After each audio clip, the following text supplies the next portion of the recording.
And today, Mm. today we're all coming together to talk about sales. Now, we didn't roll out of bed, as Carla always says, to wake up to be salespeople, let's face it. But as business owners, it's a huge part of everything we do. So this session is really about bringing clarity to sales, especially around conversations, follow up, and what actually moves things forward. And rather than just doing a presentation, Carla and I spent some time late last year thinking about what would we really like to hear from ourselves when it comes to sales in business. And we're just going to have a conversation. I've got some really interesting questions I'm going to ask Carla today. And she is our absolute expert. She's the founder of What Next Consultancy, highly respected sales strategist who works hands-on with businesses to build, fix, and scale functions. Access to Carla's thinking is rarely shared in open forums. So today it's a real treat to have you, Carla, and making this a genuine opportunity. We really want to hear your practical examples. And I know you've got so many amazing stories to share with us.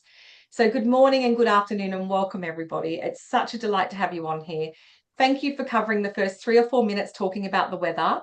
You're all British in my eyes now. We love to talk about the weather. We do. And yeah, we do. So Carla, a very warm welcome to you and everybody on the call today. I'm just going to pin us at the moment so that we can highlight you. But Carla, I just wanted to start with something really practical at the moment. What is sales? What does it actually really Let's start with an easy one there, Katie, shall we? Yeah. I like to look at sales is life. Whilst we sell ourselves every day, we really do sell ourselves every day. This is not just about business. Everybody. If we want anything in our lives, we improve ourselves, progress ourselves to get what we want in life. We sell ourselves for job interviews, we sell ourselves for relationships. And why do we do this? We do this because we want these things in our lives. It's very transactional. Sales is very transactional. It doesn't necessarily always have to be about money, but when we put it into business terms, the difference then, everybody thinks this is different. People think they don't sell, they're either selling or they don't sell. We're not in a sales role, so we're not selling. We're selling every day. So everybody's got the capability of selling. They really do. Everybody thinks they don't, and it's very hard. And they really don't want to do it. But actually, in a business sense, the only difference is we probably monitor it a lot more and we probably focus on a bit more to get to the goals a lot quicker than what we do generally in life. And that's probably how I would look at sales. I know it has certainly in the UK, a dirty word around it, a bit of selling's pushing, selling's needing, selling's, just pulling the whole time. And it's not. It's about service. And the sooner we get that kind of across to everybody, as we do in our general life, sales would become a lot easier. Yeah, absolutely. When you can flip the switch in terms of your belief behind sales, and we will Mm-hmm. touch on a little bit of that today, it really can reshape the narrative and the comfort levels around what selling is. And, I've always been in many years in banking. It was always needs-based selling, and then flipping the switch in terms of, launching the business issue. It's a re-identification with that as Yeah. well. So each of us has a different perception and belief system around sales. So hopefully today we can myth bust some of that and go a little bit deeper. Absolutely. Yeah. And just to give everybody who's just joined us, welcome, good afternoon, good morning, good day. We're going to get started in today's discussion. We're going to hold questions to the end. But if you can think of a question, jot it down on your paper. We're going to have an open discussion around, what do you want to know from Carla while you have her here? I think that's really important to have a think about that. And also, please share your details in the chat. This is an ecosystem where we do sell to each other. We give and receive. So please do that as well. So, Carla, I wanted to start with a really big question, and I think we kind of touched on it. What really holds people back from selling or promoting themselves or actually just sales in general? What does it look like for you from an example perspective? What holds people back, I would say, is not failing quick enough, which is slightly random and probably counterintuitive to how we look at sales. But people really do kind of procrastinate a bit too much. They really do. When you work, certainly when you've never worked in a corporate environment and you are sat as a solopreneur or an entrepreneur and you're pretty much on your own trying to figure this out, speaking to people that have actually worked in a sales environment, they know what good looks like.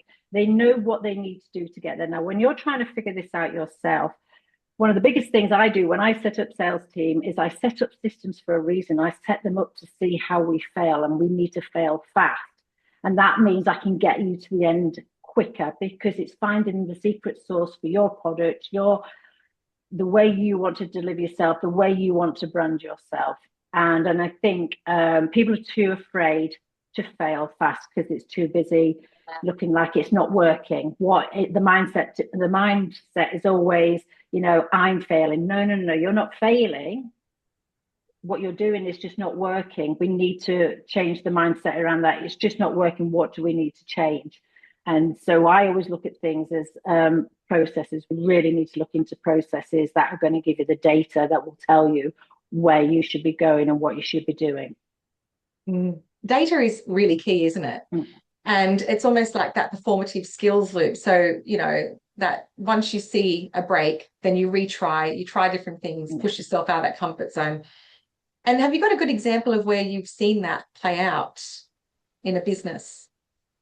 Where I've seen failing, overcoming that sort of hurdle of pushing past. What does good really look like then? So if we think about what does good look like when you've got the data and you're moving forward and you're accelerating the sales, what's a good example of what that looks like?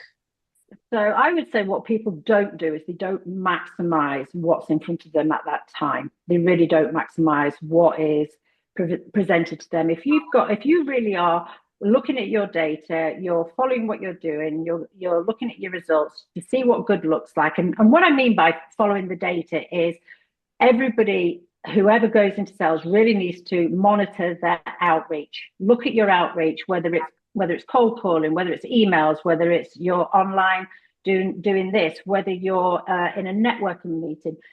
If whatever you're doing, you need to really monitor and say, this is how much I'm doing of this. What are my results? What am I getting back out of that? Because then that's going to give you a conversion rate. And look at your conversion rate. And once you've got a conversion rate in front of you, so say you're making 10 sales calls a day over a week, every day of the week, and it gives you one lead. You've got to up that to 20 to get two leads, to get two warm, right? And then at some point, what you've really got to do is go, okay, one thing we've all got the same of is time. You can't just keep up in your call rate. What you've then got to look at and go, well, this is not going to be sustainable enough. I've got to look at this. I need to then I need to reframe my pitches. I need to maybe talk about something else. I need to try something else. And this is the fear of failing or failing quickly that I'm talking about. Try something else, reducing your time down because it's the time value that you get. When I set teams up in companies, I have them at a very high call rate for a particular reason because it gives me data. It gives me data and it tells me that if somebody's still on 80 calls a day and getting nowhere, it's a training issue. It's an ICP issue. It's a positioning issue. It gives me data. It's not that it's not working. It's giving me information. You need to look at your information. And then when you do have all that and you've got something in front of you, it's maximizing what you've got. I'll give you a very good example. What we're doing today, I looked at this and said, how am I going to maximize what I'm going to do on this call today? How's it going to work for me and how am I going to maximize it? Now, I've been asked previously to do this, to do roundtables, and I've always said no because of the format. Now, a lot of people do like to sit there with a presentation. It's not my style, so I said no, I'm not going to do it. And then I did an event in London. Doug was on the event, and eventually I thought this is actually it's a better model for me. I prefer this model. I'm going to speak to Doug about doing a roundtable for global chambers. I reached out to Doug and said, Doug, would you mind if I do a roundtable, but I do it not in your format, but in the format I'd like to do it? And I had a good idea he was going to say yes, because he'd already seen me talking. So he gave me the green light. And then I contacted Katie. Contacted Katie and said, Katie, just spoken to Doug, had a conversation with Katie. I don't want to do it like this. I think something else would be better. I think something educational would be better. Katie and I got talking about it. I've worked with Katie before. She's fabulous what she does. Our values are the same. So we came up with this idea and we said, right, this is how we're going to do this. And I didn't just leave it there. I then contacted Cesar after that. I went to Cesar and I said, right, Cesar, I'm agreeing to do this. Doug has given me the green light to do what I need to do. I've spoken to Katie. This is how we're going to produce this. And because I'm a member of Global Chambers, I know I'm my target audience at the moment is New York. I went to Cesar and said, right, I want you, Cesar, to get as many people from New York and from the States onto this call for me, please. I maximize this opportunity. And that's what I don't see. When I talk to people, I don't see the maximization of that. I see people going into networking events, not talking, not following up, not building relationships, not doing any of this at all. It's like very surface level. It really is the effort that you put in that will reap your rewards. Yeah, and the fortune is in the follow-up, isn't it, Carla? Absolutely. Because if you can sit on a call like this and you can go into a networking event and you can make as many calls as you want to make them, if you don't do a follow-up, all your effort for that time has gone. It's wasted. You've just wasted your time. And time is money. It will cost you. Now, whilst maybe you're thinking of a cost of that's going to cost me a lot of money, this is going to cost me a lot of money. By not doing it, it's costing you. By not learning to fail faster, it is costing you. Yeah, absolutely. And I think about the Global Chamber as a community because we're all a part of this and we're such a wonderful community. There's warm introductions coming your way. There's a lot of events that we can attend. And as you say, we don't just want to be going into it blind. It needs to be really structured and tailored for. And I wondered, I had a really good question for you. What's an example of how people can really leverage and maximize the warm introductions we get through this network? So Global Chambers is great for connecting. It's one of the best networks I've ever come across that will actually connect you, but I utilize it. Okay, so if you are going to receive anything through from Global Chambers, they've looked into this and they're going to actually put you together with somebody. Now, I can probably guarantee you that half of you will probably have one conversation, probably say, we're not business aligned, we're not everything. It's not deep enough. But don't look at every warm introduction as a sale. It's not necessarily a sale. And I'll give you an example on that. I've had people come to me. I've been introduced to people. I've gone to people, and all I've had is an offload of their entire business of trying to sell to me. Now, I'm not be in the market for that. You completely lost me straight away. I don't sell when I'm talking to people. I get to know people. I talk to people, and I think that's where the missing link gets to. It's aligning with who you want to do business with. It's aligning your brand. I brand myself of being authentic. I brand myself on trust, and if I am going to recommend somebody to somebody else, I'll have done my due diligence first. I won't just be saying to you, oh, you've got to go and speak to this person. I will have, and it's like Katie. Katie runs her own business, KK Collectives. Okay. I've been to one of Katie's sessions. I think it's phenomenal. I would recommend any woman, it's all female orientated. I recommend any woman to go and sit on one of Katie's sessions. And the reason I can recommend that is because I've done it and I'm never going to do anything else any other way. So it really is build those relationships first and don't just keep them surface level. Yeah, two of these, one of these. Absolutely. Two of these, one of these. and I think, like a lot of people, like, because I've been a part of the community for over 5 years, connecting people. And I've made a real art of being able to connect the dots. And then once it's out in the ether, it's gone. And I have no control over helping people to move it along. So how do they actually just get started with that? Just start. Some people waste too much time. It's this procrastination. It's like, just start. I mean, I'm part of another networking group here, and it is predominantly men. And I remember turning up to the first meeting of this event that I went to, and I must admit, I walked into this room. There was like 250 men in this room. I was like, I've done, this is not a bad problem, but buckle in. It's like, but it was massively overwhelming, and I haven't had that for a while because I'm used to doing this. But even then, I was there thinking, right, okay, I can either walk out the door now or I go and talk to somebody. I've got two decisions. Which one are you going to do? I go and talk to somebody. Unfortunately, men are very accommodating. I can go up and just say, hey guys, I'm here on my own. Any chance I can just come and talk to you? That's all it takes. It's all it takes. And people then are accommodating because guess what? Every single one of them have walked into that room at some point. Yeah. Again, it's that, not failing fast enough. You may not be talking to your target audience, but you're settling yourself down into that kind of environment, getting to know people. Just use your personal skills, use your people skills. It's not always about business. Business is about building bonds as well. And the second you get to know somebody and you trust somebody, your referrals, I mean, ecosystems at the minute I look at is a future pipeline. Most people don't look at pipelines. Most people look at the sell now, the sell now, the sell now. And I get it. We've all got bills, we've got sales now. But pipeline, is a completely different subject. Your pipeline sits here. Your pipeline is for the future. So somebody that you may be talking to at an event now may come into your pipeline, will sit in your pipeline, could be there for a year, could be there in 6 months, but building that, you just never know. And speaking to one person will know another person, will know another person. You don't have to see the end game, but you do have to be present and you do have to make the effort to go in there. Yeah, absolutely. And these are your words, nothing produces nothing, right? That's right. If you're going to do nothing, you're going to, whatever you put into anything is exactly what you get out of it, and nothing will produce nothing. Surface level will produce surface level. Deep diving, actually being authentic, being vulnerable, completely different scale. I think so as well. And you're making me reflect on my own journey, actually. And, many people who've known me for a long time will know that I've held a finance career for 25 years and I've built some really wonderful relationships. Now, I didn't realize it at the time, probably unconsciously building these relationships. And when I launched my business last year, my identity shifted, but those relationships evolved and they got stronger and they were my biggest advocates. And I think and I hadn't seen the big picture at the time, but because I'd really put the time in to follow up, nurture, support them. And I take a give to gain approach. And I think that the more generous you are with getting to know them, listening, uncovering what's important, I think you get a lot more back in richness. And it might not land today, as you say, but it will land. Yeah. I mean, a good example of really like putting yourself out there and trying out. I don't know if any of you have heard, well, you probably have. You've probably heard of Mr. Beast.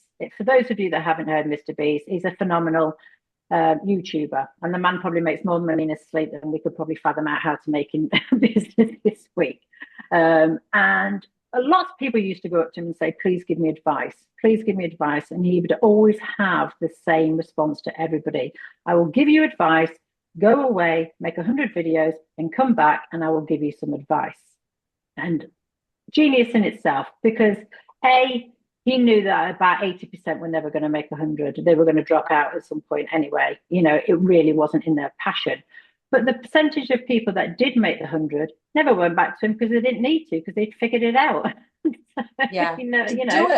He basically was just saying to them, just do it. Just go and do what I've done. Don't have this fear of failing. Don't have this fear of looking silly, because everybody that you've seen that's ever made it, I've all said at the very beginning, I was awful, but I worked it out as I went. Yeah, it's just that repetitive trust, repeat. But I wonder then, like, why does sales feel so chaotic for a lot of people? Because, I work with a lot of different founders and entrepreneurs and even leaders in business, and they get stuck a little bit. They feel like there's a bit of chaos around it. Chaos usually comes when you have no structure, when you don't have a robust sales process, when there's no structure and you think you've done this and you think, I'm maximizing, I've worked out and done everything else. I would always say my biggest advice to anybody I ever speak to is say, document what you do. Document your outreach, because what you think in your mind you've done, when you actually see it on paper, you've done half. And I guarantee you, if you have never worked in a sales environment, you don't know what good looks like. I know that I can get people to a certain level. The reason I know that is because I've done it. I've worked with people that have done it. Now, if you've not worked in that, you will never know that. And it's hard. But document what you're doing. And then I want you to look at and go, have I really, really put the effort in that I've needed for that? Because if it's not giving me results, what am I missing? Now, if you put a structure in front of you where you can look at it and go, well, I've done this, this is giving me this is giving me this, right, at least you've got some information. It's all data. Everything is data. It's a story coming right back at you. Look at your data. I need to change this. I need to change this. And that helps your mind so much, because if you're sat there going, it's not working, I've tried this, it's not working. You need a strong cadence. We don't thrive in chaos. We thrive in structure a lot better as well. So if we've got somewhere where we've got a starting point, definitely starts day of going forwards with that, you will see your progress, and you'll see maybe how little you're doing or maybe how much you're doing will always give you feedback. You've got a starting point. Yeah, absolutely. The cadence, the tracking, the The structure, that keeps tracking. coming up a lot, actually. You can't just Cadence, run your business on a wing and a prayer, right? you can't. Hope and a prayer is just never going to give you anywhere. The cadence, like you say, it's got to flow. It really has got to flow. Set your time. This is what I'm doing today. Stick to it. Forget the noise. The noise is always going to come in, and your brain is going to go to the noise because it won't want to do this because sales is so difficult at sometimes.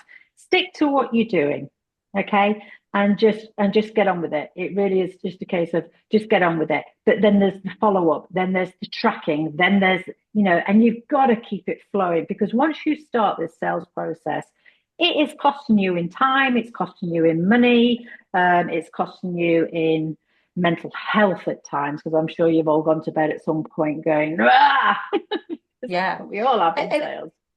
and you know what, Carla? Because you say, yeah, just get on with it, right? And it's Mhm. when you've got the processes in place, you've done the audits and you've done everything, it makes it easier, right? But if we go back to the fact that we're all human beings and we've actually Mhm. got this built-in negative bias, and I do a little bit of work on neuroscience, and actually Yeah. our brains just are wired to protect us from Mm. those behavioral components, like those roadblocks, right? I call them the Yeah. invisible handbrakes. And I know we were talking about this, and I was hoping you could share a little bit about what's the biggest thing you see from a human behavioral perspective that really holds people back from actually just doing it. Just avoidance, and most of it will be fear. Fear of feeling silly, fear of not getting it right, fear of any fear. Fear will cage you. And I'm not saying that you shouldn't feel it because you care and you want to do things right, but you don't need to be a perfectionist.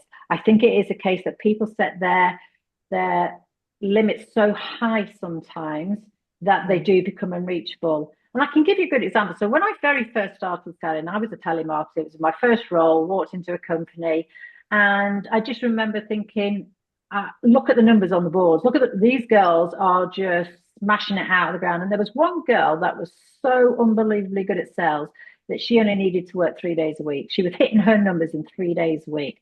And I walked in there and I was like, oh gosh, this is so overwhelming. So what I did instead was I broke it down to chunks and pieces. And I thought, okay, that's what good looks like. So I now know what good looks like, and I know I'm not good. So this is where I need to get to. So at least I had a goal and I had a benchmark to get to. So I set my stall and I thought, the only way I'm ever going to do this is to break this down and go, I need to hit her numbers in the 5 days. That's all I need to do. And I did it in 4 months. It took me 4 months to hit her numbers. I hit her numbers in the 5 days, which told me I knew I could do it. And then all I had to do was reduce the time down.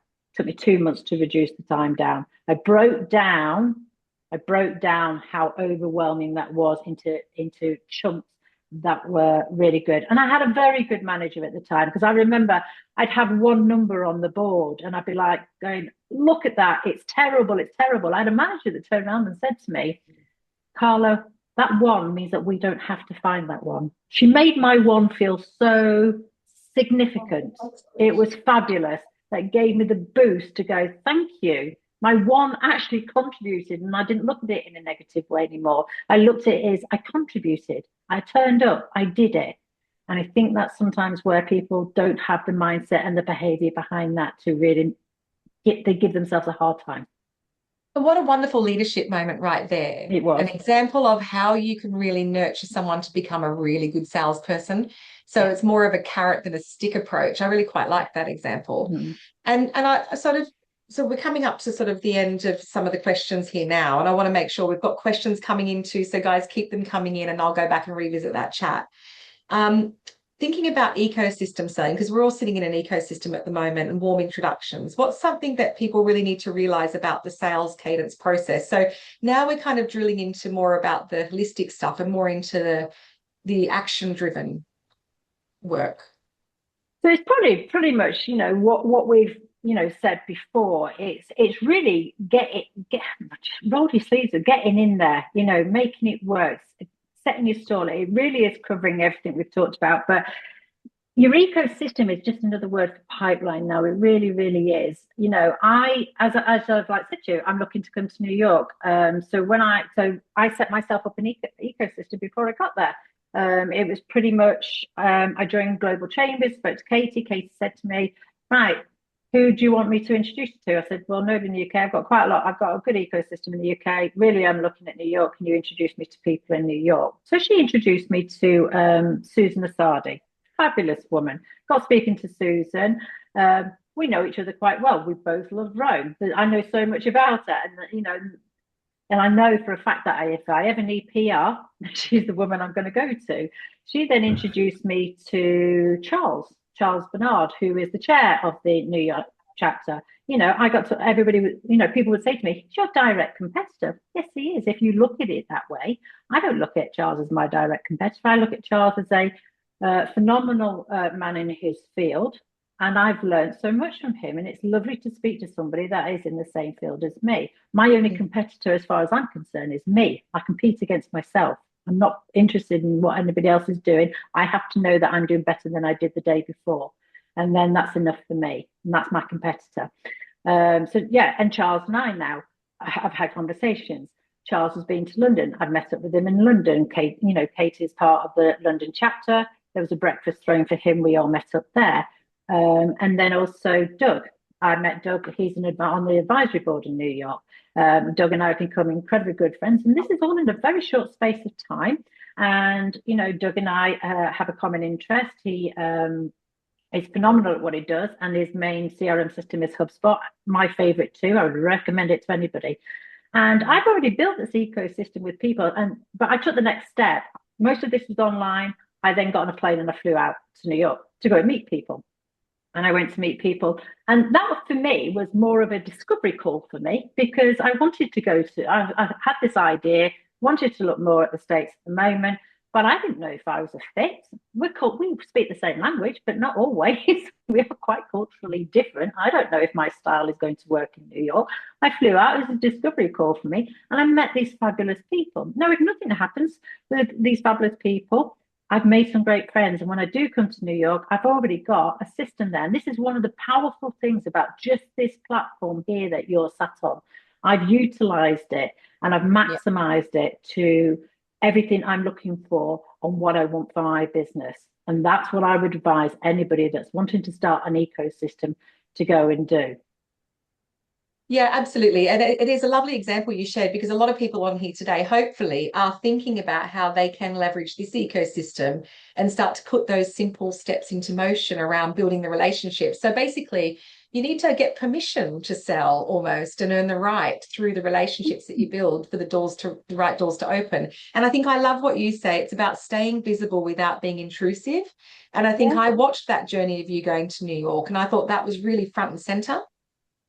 Yeah, it has to be. It has to be. You have to take that next step, And right now, I've got the New York chapter saying, going, oh, I need to introduce you to somebody because they know people. I need to introduce you to somebody. And I know that I can, hand on heart, recommend all these people that I've met and their businesses because I know their values. I know they're trustworthy. And right now, right now, Charles has got a fabulous software called Clavia that helps people in sales. It really is absolutely magnificent. I've seen it, Now, if I hadn't have seen that, I wouldn't be recommending it. I see it. I see what he's trying to develop to make sales a lot easier, and I just think I would recommend that to anybody. I love the idea behind it, and I think everybody should have a look at it. And that's what it is. So it's not really about, whether they are, recommending me to people, but eventually it happens. It happens. I wasn't expecting to be signed up in a contract and working, in an office in New York by the time I flew home. That I had no expectations whatsoever. It really was to go out to see if it was a fit for me and whether I could fit into New York. I'm quite direct. I feel like I can. I love that you have absolutely maximized that opportunity. But there's just something about that's come up a little bit today. Yes, process. You've got to have a look at your cadence. You've got to really reflect on the data. You need data. You need to just get in and do it. And you need to overcome those fears. And I think that there's something about expectations as well and assumptions. And I think this is just something I'm just throwing into the mix because I've just It's just coming to me. And I think we sometimes expect things to happen a lot quicker than what they Mm-hmm. are going to happen. One thing here at the Global Chamber we need to be aware of is the cultural nuances as well, and the different selling styles and the way we build those relationships. So I do monitor patience within people in the network. So when I'm introducing, I'll have a think about that cultural nuance that they might experience. And you took that into consideration going to New York and said, I'm going to get on a plane and come there and just see how I fit in, without any expectation that you're going to have a sale by the time you got back to London. So I just wanted to Absolutely. make a note of that. That is something to consider in this particular community as well. And as we sort of close, because I really want to get to the audience now, I know you've got some really practical, tangible actions that you can help people get started with today. So I'll hand over to you to share those, and I'm going to start looking at some of the questions that are coming up for you. Okay. If I was to really recommend anything for you guys to really do today, would be to give yourselves a sales audit. Seriously, do yourselves. I'm not going to go into a corporate jargon sales audit. It's way too much. But what I would do is cover what we've kind of covered today. Look at your outreach. Look how much it's working. Really get that data in front of you. Audit and be honest. Be absolutely honest with what you're doing, but also take it to the next level and be honest if you feel like it's a bit like a life wheel. We all know what a life wheel is. We'll put on there family, we'll put on wealth, we'll put on finances, and there's a wheel of 1 to 10, and you kind of color in how you feel that that's landing in your life at the moment. I want you to look at kind of do that with your processes and go, how much effort am I really putting into that? How much effort am I really putting into that?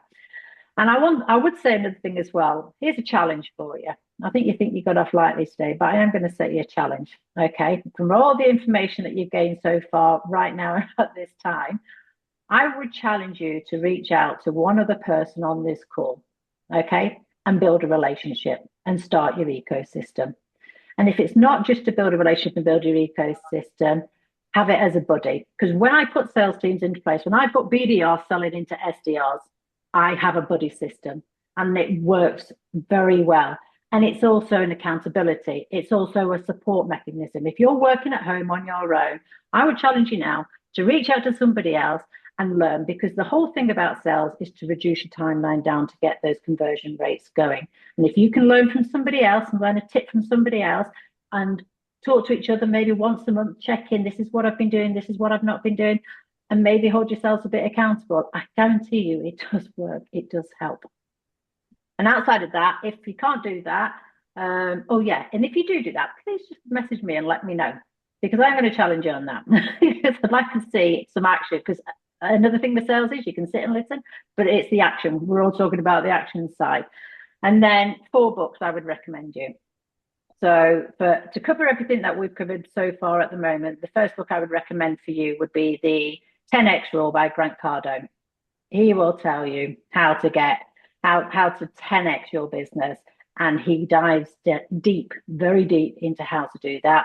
The second book that I would recommend would be The Road Less Stupid. It's by Keith Cunningham. Keith Cunningham talks to you about the stupid tax and all the stupid things that he's done and how much it's cost him. He's a guy that made 100 million, lost 100 million and made it back again because he decided not to be so stupid. But one of his big underlying messages is, yes, we can all be action orientated, but one of the biggest things that he will advocate, and I would advocate too, would be the thinking time. Your thinking time and working out time is just as important as setting your stall out for your activity, because activity can just be activity. Walking's an activity and running's an activity. Running is going to get you a lot quicker and fitter. It depends how you're going to look at it. So he will give you great advice on that. The next one would be The Power of Moments. The Power of Moments is by Chet and Dan Heath, and they give you very good examples. And these are all about big businesses that were failing, and they just saw a moment in their business that was failing really badly. But instead of changing the whole thing, it teaches you how to maybe just look at a moment and try the little things. You may only need to take one little thing in your business and flip the switch. You may not need an overhaul. And then the last one would be The Diary of a CEO by Stephen Bartlett. Read his book because he tells you all his failures. And he'll tell you why he failed, how he failed, and what it taught him. So, and I would say those 4 books I've learned a lot from them. I've always got about 4 or 5 books on the go. I really have. I've always got an Audible on. If you're reading them, then we should be reading them if we want more money in our business. And Every day's a learning day. yeah, and Carla, I did put your recommendations in the chat actually. Thank So you. I thought Thank I'll you. just copy and paste that. So you've got that because I know it's hard to sort of take that down. So I've thrown that in the chat for you. We've got a few questions actually. So I really want to sort of bring the Go group for it. together now. So I'm going to go from the bottom up. And if I miss anyone, just pop your hand up with the actions on Zoom. Because if you want to do that now, if you want to ask a question, do that now while I ask the chat questions and we'll come to you after that. But Rama has asked, Carla, how much follow up is enough? That's a magic question, isn't it? It's a good question. I love the question because you have to work out who your tire kicker is. You really do. You really do. But again, it's also how you're doing it. You know, if you're bombarding, expecting an answer, you're not going to get one. And I'm talking more from certainly a UK audience. You're never going to get it from a UK audience. We are very difficult to sell into. Periodically would be better. Now, when I've had this in my selling days, and it's been a fairly warm lead. Yes, I'm interested. Yes, I'm interested. Yes, I'm interested. And I've done the follow up. I've probably done about 4 or 5, but I've petered them out. And then what I'll do is I'll move them to, once every 2 months. Because 2 months actually, feels like 6 in sales. It really does. When people say, oh, I'm probably ready to talk to you in about 5 months' time, I'd call them in 3 because it feels like it's been 6 months anyway, just to touch in, and put that extra one in. But again, Lee, until it's a no, people would argue against what I'm about to say, but I've always said until it's an absolute no, I would keep going. I would just peter it out. I really would peter it out because you never know. Even just to touch base, even just see something on LinkedIn, keep popping up somewhere. But this goes back to it's about staying visible without being intrusive moment. And I think Yes. there's so many different ways you can engage by putting content on LinkedIn so you're visible. Because sometimes you need about like 9 to 10 touch points before someone even trusts you. And it's a real know, like, and trust. And if they see you, hear from you, start to connect with you, there is something about that, isn't there? And you've got to use your gut and figure out your business model. But it is absolutely true. How long is a piece of string? Until that string has got the cut at the end of it with the scissors, it's still going.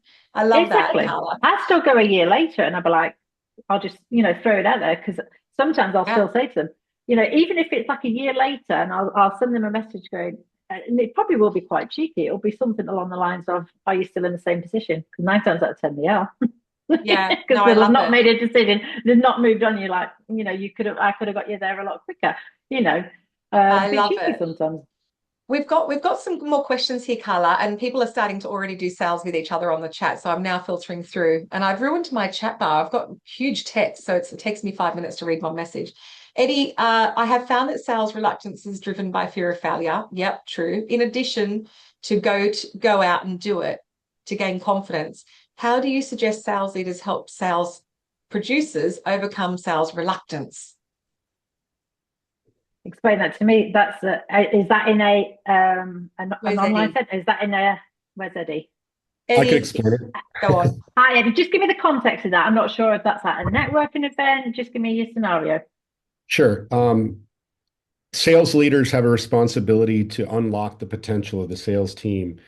I find that when I'm working with sales teams, the main factor in them having sales reluctance and not going and doing the calls or follow up or what have you is a fear of failure, ultimately. So how could a sales leader help teach, motivate, empower their sales team individuals to overcome that? Can I ask you if this is an online sales team, are they all remote or are they in an office and you're with them? I'd like to say in person because I'm a big believer in getting in front of the customer, a trusting relationship. However, now a lot of initial sales calls are done remotely. So I guess I'd answer both. I'm on about from not them making the calls and not them on them actually doing the activity. I'm asking as a sales leader, are they in the room with you or are they working remotely so you interact with them remotely or in a room? Interact with them remotely. Okay, so I've had this before. I set up a BDR team for a company, and the very first time I ever did it, I then said to myself, I need to create an office environment online. So pretty much, as we always say, you know, you go in, you have a coffee, you have your morning talk, right, that's what I'm going to do. Online, you're online every morning, and I'm just going to ask you about your day. I'm going to ask about your night. Because they didn't have the opportunity to get to know me like they would be in an office environment. I needed them to trust me. I needed them to get to know me. So I put things in there like two truths and a lie, you know, and I would make it fun so they could learn to be calm, interact with me. And then I go, right, next one's your one, next one's this one. And then I'd also set targets. I'd set targets for them to say, certainly when we were going down, who wants to leave work half an hour on a Friday? Now, I knew half of them were guys and they all got dates. So it was an easy sell for me. And they were pretty much like, I do. What do I have to do? You have to go and get me five of these. Just go and do it. Just go do it. And I would motivate them that way. And then, but because we also had gongs, so I'd be listening to the call. So halfway through the day, I would then probably send them a message. Great call. Keep that going. Really like it. Boost. You know, it's hard work as a team leader or as a sales leader, but an office environment and where they can come to you, where you can make it a bit fun. And I still think, and I'm still a bit a believer, because I come from the office days where the buzz was so going, and I can tell the smile on your face. You probably had that too, and it really gets you going, and you can have a great day. Now, if you've got that remotely, you can't. You've got to kind of get that going. So have that fun in the morning, G them up. Go, right, you're ready to go. Let's go. Set a competition. Who's beating who today? Fantastic. Yeah, I love that. Oh, great question, Eddie. I really love that. And that just got me buzzed actually, because often we forget about that. Now, Stacey, Ivan, I can see you with your hand up. It won't be a moment. Stacey's got a couple of questions in the chat. Do you want to ask them, Stacey? It might make it easier. Oh, sure. I didn't. Do I have my reaction hand up? No, but I've got your written questions. Selling so far has been IRL, but I thought that'd be nice because you've got two questions there. Could you ask Carla what you'd like to know? My first question, Carla, was regarding folks who do a lot of in-person networking as their primary sales. I don't do a lot of cold calling. I know, shame on me, but which leads into my second question. I notice I do a lot of relationship building. You and I are very much aligned in the authenticity, meeting people, getting to know them, but I'm not really converting. So I'm wondering what I might be doing wrong. I feel like my clients aren't always there. It's second, like, could you think about referring me to your people? And I don't seem to know how to make that leap. Okay, so so you're trying to, I understand where you're coming from, because the majority of mine comes from referrals now, because I've been doing this a long time and I do things like this. But it is a case of setting up that ecosystem. And we've talked about this before. I know we have, Stacey, where it's making yourself visible. But I would say only using one network, one avenue is not really going to help you too much. I think you need a lot of different avenues. I think you need a couple of networking events, and you introduce other people, introducing other people. So I sit on the London board of the Bitter event here. Now I introduce people that come over from the States, and I go, okay, I know that you need to come and sit in this one. I've got loads more ecosystems going. I would never rely on one. Don't just rely on, as fabulous as this one is, and I would say this is one of my favorite ones for this kind of work. I would say get out your comfort zone, go to another one. But if you can do any in-person ones, even just within your area, it does make a difference. But I also think a lot of people fall down because they don't get the right audience. They don't go to the right ones. They think this is going to work for them, and actually it's not. They haven't got the funds to perhaps afford you, or they are definitely just not interested. Choose your audience before you then start jumping into these ones. See what it is. And lots of these events will let you join for free for a certain point to try them as well. Jump on them, try them, find your niche. I've been to a bunch of networking events. I do go to multiple ones, and I've cut out many because they're just not playing at the level that I require. I've noticed that I'm not getting the good. Your audience. Yeah. I haven't even leveraged Global Chamber. I connected with every single person I could find here. Hi, guys. You're going to hear from me. Again, leverage. But yeah, so if anybody has great networking events, Mhm. remote or in Yeah. person, I'm in New York, please let me know in the And, chat. and That's what these are for. It's ask yeah. people. People will help. You know, pay it forward, and help people. You get it in return. Mhm. Can I just add something to that, actually, Stacey? Because obviously I've been hosting networks, being a part of networks, and something is make yourself indispensable. Mhm. Make yourself the person that people want to, when you become a super connector, is like they know they want to help you because you can certainly help them. And the more people you can start connecting the dots with, if you make yourself indispensable, people will go, how can I help you? Mhm. And you can go, this is exactly what I need help with. And you know that person, and I would love an introduction, and be so specific about it. So it's almost like, how do you make yourself indispensable in these rooms? Mhm. Make yourself the go-to person in that room, and your doors will open for you in different ways, as opposed to, I call it networking fatigue. You're fluttering around like a butterfly, but are you getting the pollen you need to survive? But I love those questions. Thank you, Stacey. And attorney, I think it's attorney Demetrius asked a question. How do you put sales teams together if they're not inside the organization? Question. How do you train them? Do you find that they have to be in the same industry in order to be successful? I believe I gave that question honor, but did that make sense, Carla? Let me touch on one point of it first. So the first point of, again, people will have different arguments for this of whether you should be industry specific or not. From my experience, I've always hired personality. I've hired the personality and the personalities that would gel with the team. So I can have a team functioning very well, and I can have somebody coming in for an interview, and they could have all the skills I need. But if I think they're going to disrupt my team, they're not coming in. They're not coming in. It has to be collaborative. It really does.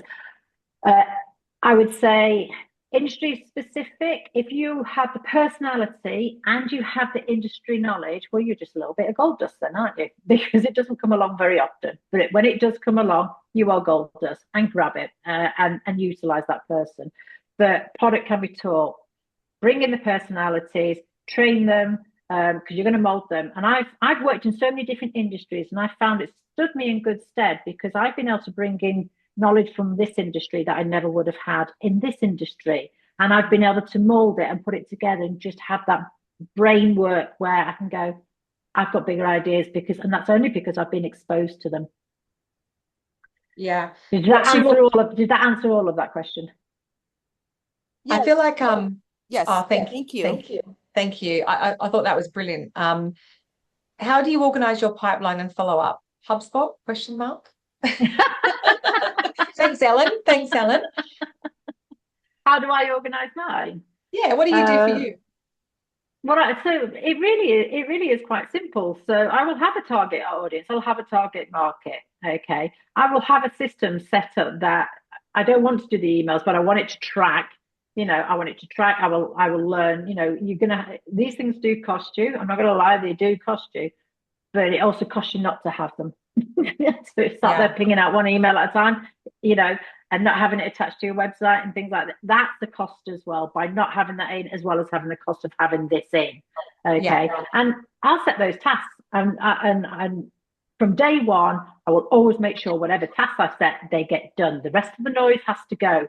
They get done. Your business is the priority. Yeah, I didn't work on my CRM tracking for 2 weeks, and now I'm like, oh, why did I let that fall? And this is all about process. We've only got a couple of minutes left. Fleur has a really big question though, and I wonder if I can just take that offline. Fleur, I'm really sorry if anyone else has a question.